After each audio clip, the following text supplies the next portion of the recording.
Talk Family.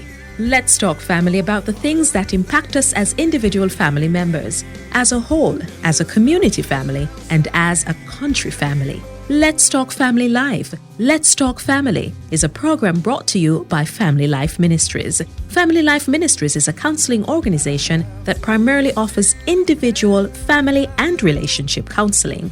We have counselors who are available to speak on a number of subjects for your conferences for church, school, or work. Family Life Ministries is also known for its media programs, the divorce recovery program Fresh Start, and its company counseling package, the Employee Assistance Program.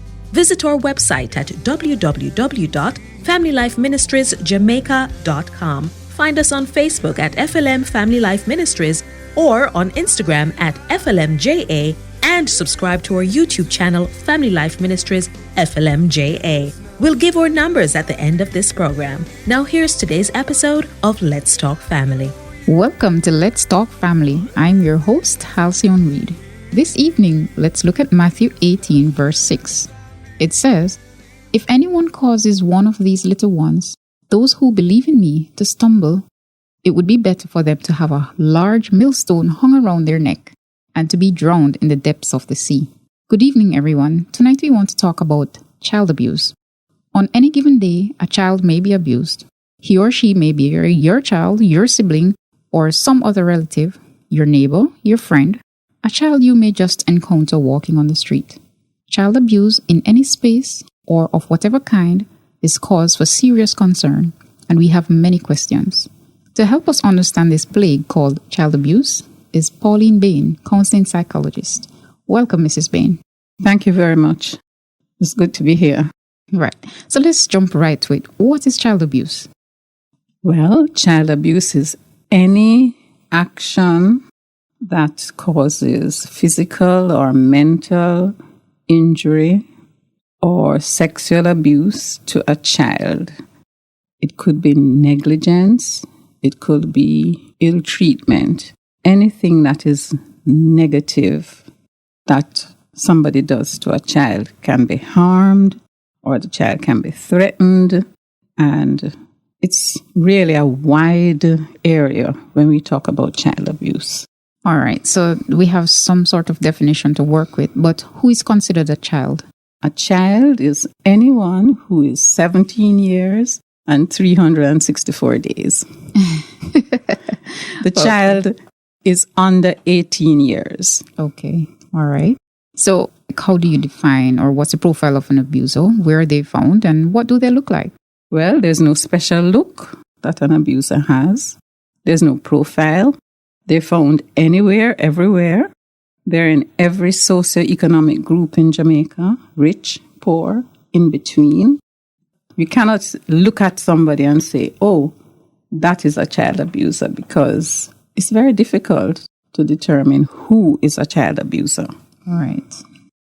So you did mention some of the types of abuse in your definition. Do you have a list of them so that persons could get a clearer understanding of what child abuse looks like? Do you have a list of the types of abuse? Well, abuse can be emotional, can be psychological, can be physical, sexual. If a child is not being cared for and is being neglected, that is a form of child abuse. So there are a number of ways that people abuse children. Mm-hmm. Do you have any recent statistics on child abuse? I'm sorry, I don't have, because we really don't have statistics that we can refer to about child abuse. The situation is that we know that we may be hearing more information and incidents of child abuse, but we're not sure if that is indicative of more children being abused or that people are more aware, and so they are talking more about child abuse. Right. Statistically, I don't have the information. Right. But there may be more cases of being reported. Yeah, I think it's the cases being reported rather than that there may be more. Right. Why would someone abuse a child? That's a long story. People abuse children First of all, I think because they themselves were abused and they do not even understand that they were abused and they are abusing other people, because people who have been victims sometimes become perpetrators. Person feels bad about themselves, so they abuse somebody else. And if my mother or my father or my aunt or my grandmother used to take a piece of hose or some kind of rubber or some kind of metal and beat me badly, and I say I survived, I will do it to a child and not recognize that it is child abuse. So I think that we need to continue the talk so that people know that there is child abuse, and some of the things we do and think we're disciplining, they're not really disciplining, they're abusing children. Is there a typical profile for an abused child? What does an abused child look like? An abused child has no special look either. But an abused child, if the child has the courage to talk about it, will talk about it. I know that, for example, if the child is being neglected, you can see it easier than if the child is sexually abused. So if the child is neglected, you look at nails. Are the nails dirty? Is the hair washed? Does the child look too thin? Does the child have sores? You can see that. And for physical abuse, if the child had been recently beaten, you may see bruises and scars and black and blue. But for some abuses, especially emotional and psychological, we just don't see it. We've got to interact with the child in order to find out what's happening. Right. I was about to ask about that. But can you tell from their affect? Do you look at their faces and see, wow, this child looks really sad or angry? Can you pick that up in any way? Sometimes, yes, I will see that a child is looking sad, or I explore feelings with the children. So I want to know, tell me about your feelings. What are the feelings you notice you've been having recently? And so they will tell me about whether they're happy or sad or angry or worried or scared. And when they identify one of those feelings, one of the things I will do now is go back to each feeling and try and find out what's happening in your life. Tell me, when are the times that you feel scared or angry? And doing that, I can discover if the child is being abused. Can, for example, a teacher notice that a child has been abused, not physically, but emotionally or psychologically? Oh, yes. If teachers are trained to look for it, they can have an idea. And I'm saying have an idea because we cannot declare this child is being abused until we interact with the child and we find out some more details. But teachers can have an idea. Sometimes the child sits in the classroom and just stares into space, is not concentrating, not getting work done. Where does child abuse happen? Are there predictable situations or places where child abuse could occur? That's also a difficult question, but let's see how I can answer that question. Child abuse can happen anywhere, at home, in the community, at school. And I really want to talk a little bit as I go on about abuse at school. There are no predictable places.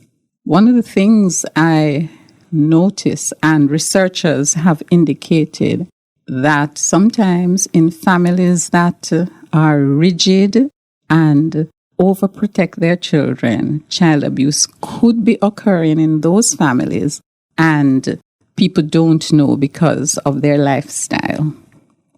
I also want to talk about child abuse in schools, because in our Jamaican situation, sometimes maybe the teachers don't realize that they're abusing the children, especially the emotional aspect of child abuse. Some teachers continue to hit children, but sometimes they threaten them, they say unkind things to them, they just discount the children, and the children feel really bad about themselves. And that is child abuse. If a child has to experience this frequently, it is child abuse also. And the child feels bad about self because I'm not good, I'm not doing well, my scores are low in the subjects I'm doing. One of the areas is I'm not doing well and I'm not going to get into a good school because I am doing PEP, and if you want to get into a good school, you've got to do well. And parents and teachers threaten children about getting into good schools and make them really worried, make them anxious about their lives, and that is child abuse. Right. So you mentioned two typical places, home and school. Are there any other places that child abuse will occur or can occur?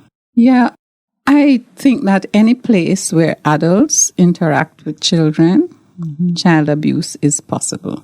And especially in our Jamaican situation where we don't recognize that some of the things we do to our children. We do it because this is what happened to me. This is how I was treated. And we don't stop to think about how harsh we are physically or emotionally to our children, and they feel really badly about self. So any place where adults interact with children. Yes. I also want to point out that adolescents can be very abusive to children also. And that may be another topic to look at. Right. How adolescents are abusive. Very interesting. We have touched on some solid points, Mrs. Bain.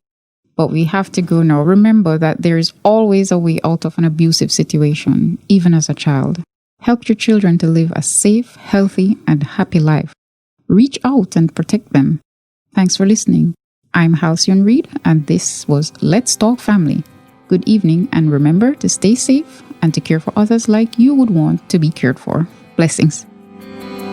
And you feel my life, you're everything to me, and there's nothing else I need anymore.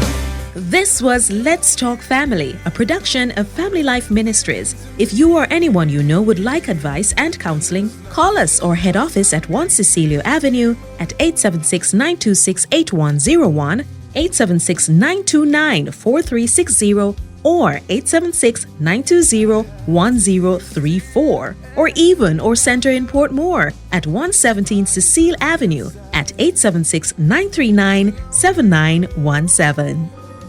This program was produced at the studio of the United Church in Jamaica and the Cayman Islands, located at 12 Carlton Crescent, Kingston 10. Call us at 876-926-6059 for your voiceover and broadcasting needs.